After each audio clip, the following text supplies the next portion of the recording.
Hazmat crews respond to water with a suspicious odor near a CTS cleanup site. Some residents say they're getting headaches after smelling the fumes. News 13's Kimberly King was at the scene. And Kim, did crews do any testing? Darcel, they did test the water, and so far the water test came back fine. But some residents who live in this area feel CTS and the EPA are not doing enough to clean up the site.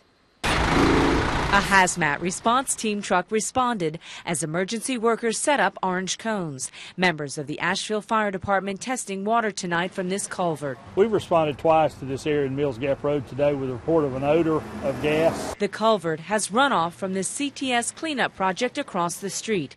It sits on the Rice family property that's next door to the CTS plant. As for the runoff, people that have gone down there, as soon as they take a good whiff of it, are backing out of there. It's just a cover-up, more cover-up. Property owner Terry Rice, who's still living on his land, says he experienced a headache this morning. His friend Bob Taylor says fumes from the water were strong. I started walking up the hill, and within 2 or 3 minutes, I felt shooting pains across my temple, into my temples, across my forehead, into my temples.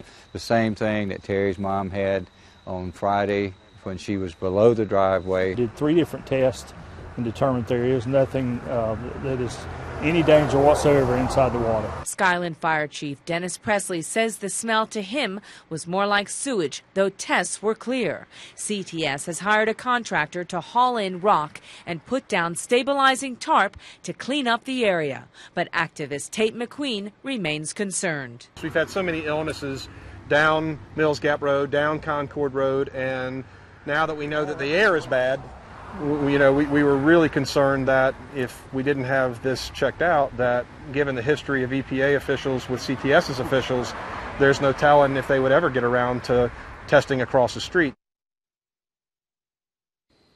An EPA spokeswoman tonight tells News 13 CTS has been doing tests daily using a photoionization detector that detects volatile chemicals. They haven't had any readings above a level of concern. We will be doing additional air sampling next week, analyzing specifically for TCE. The EPA official we spoke to told me that the Rice family had been instructed to stay away from the site for the next several weeks as work is done, but they have chosen to stay and monitor it. It is their property. Reporting live along Mills Gap Road, Kimberly King, News 13.